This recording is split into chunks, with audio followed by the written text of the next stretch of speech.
Good evening, dear viewers. It's exactly 6 p.m. Cairo local time. It's time for this English news bulletin coming to you out of Channel 2. This is Reem Tamar, and we start right away with the headlines. President Fattah al-Sisi receives Australia's Governor-General Samantha Joy Mostyn in Cairo today.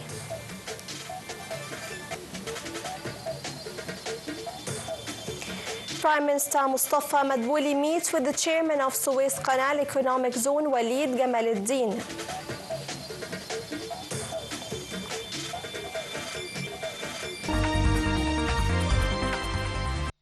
Welcome back. The news in full. Sisi received Australia's Governor-General Samantha Joy Mostyn in Cairo today. An official reception was held for the guest before talks were held in the Al-Ittihadiyya Palace. Presidential spokesman Ambassador Mohammed El-Shenawi said the visit coincides with celebrations marking 75 years of establishing ties between the two sides. He said El-Sisi valued contributions by the Egyptian community in Australia and its role in the Australian society. He said the meeting witnessed agreement by both sides on the need for boosting economic trade and investment ties. He said the Sisi reviewed the promising opportunities for investment in Egypt, especially in the fields of clean energy, green hydrogen, agriculture, tourism, and technological industries. He also reviewed investment opportunities in the Suez Canal's economic zone.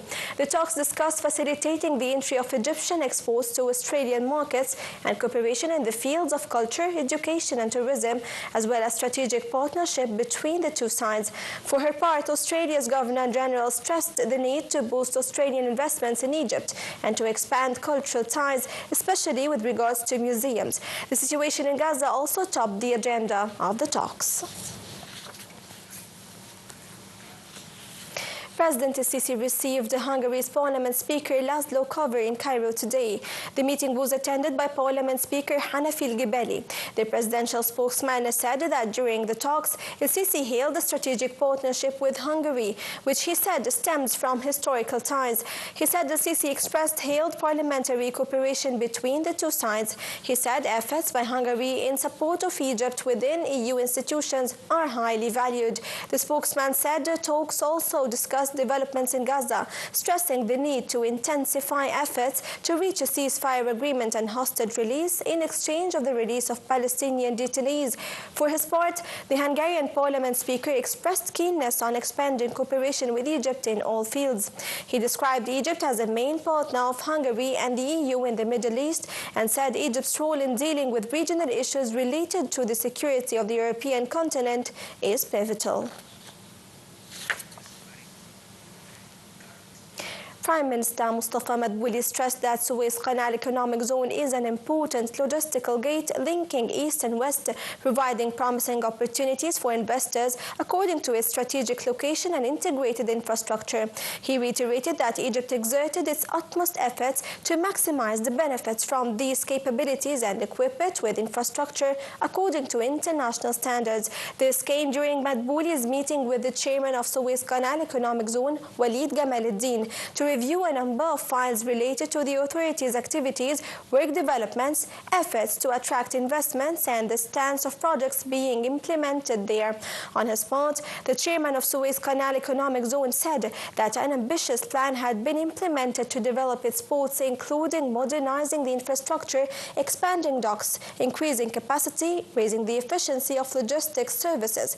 He affirmed that these measures will enhance the Suez Canal's competitive capabilities at the regional and international levels. Foreign Minister Badr Abdulati expressed condolences over deaths in the attack in Kashmir. During a phone call with his Indian counterpart, Abdulati reiterated full rejection to all kinds of terrorism and extremism, stressing the importance of achieving calm. He also stressed the need to practice self-restraint at this critical moment to avoid slipping to more escalation. Both sides exchanged views over developments in South Asia following the terrorist attack. During the talks, Abdulati hailed ties between the two sides, stressing keenness to continue with joint efforts to boost the strategic partnership between the two countries across various fields. For his part, the Indian Foreign Minister expressed appreciation for the ties with the Egyptian side.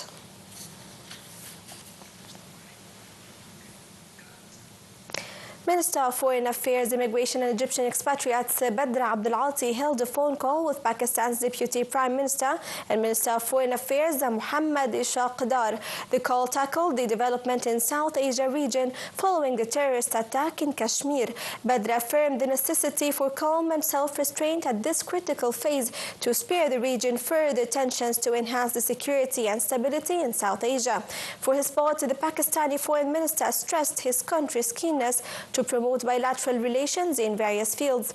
He also reviewed Pakistan's stance towards developments in South Asia.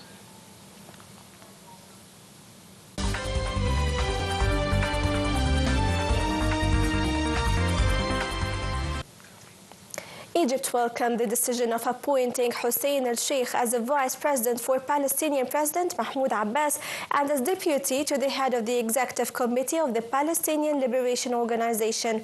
In a statement from the Foreign Ministry, Cairo confirmed its support for that move that comes within the efforts of the Palestinian Authority to achieve reforms which aims at boosting the internal front and regaining the legitimate rights of the brotherly Palestinian people in the historical and critical phase. Palestinian President Abbas had appointed a close-eyed vice president of the Palestine Liberation Organization. Al-Sheikh was appointed after the vice presidency position was created during a convention held in Ramallah this week.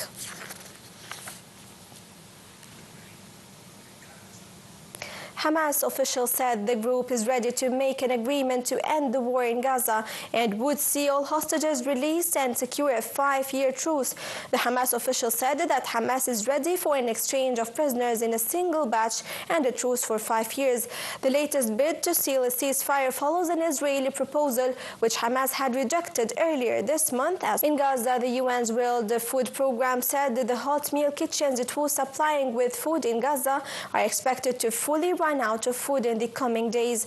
On Saturday, a drone strike on a border town today killed one person. The latest attack despite a ceasefire that ended a war between Israel and Hezbollah.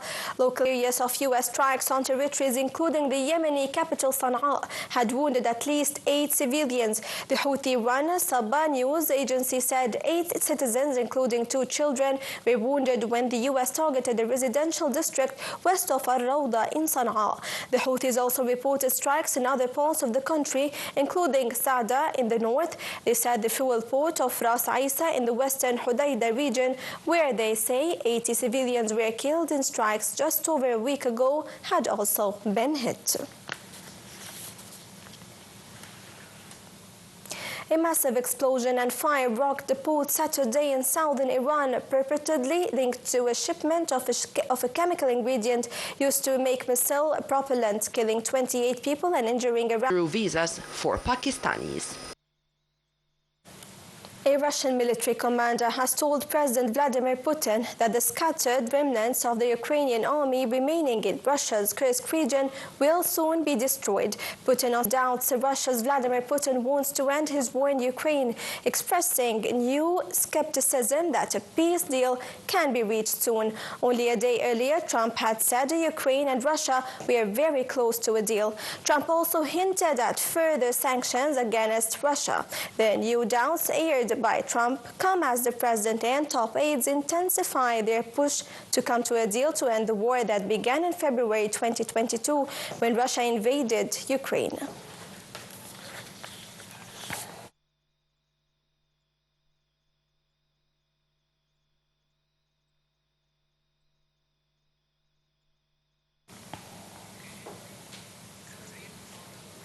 Dear viewers, this brings us to the end of this English News Bulletin. Now it's time to say thank you for watching and stay safe.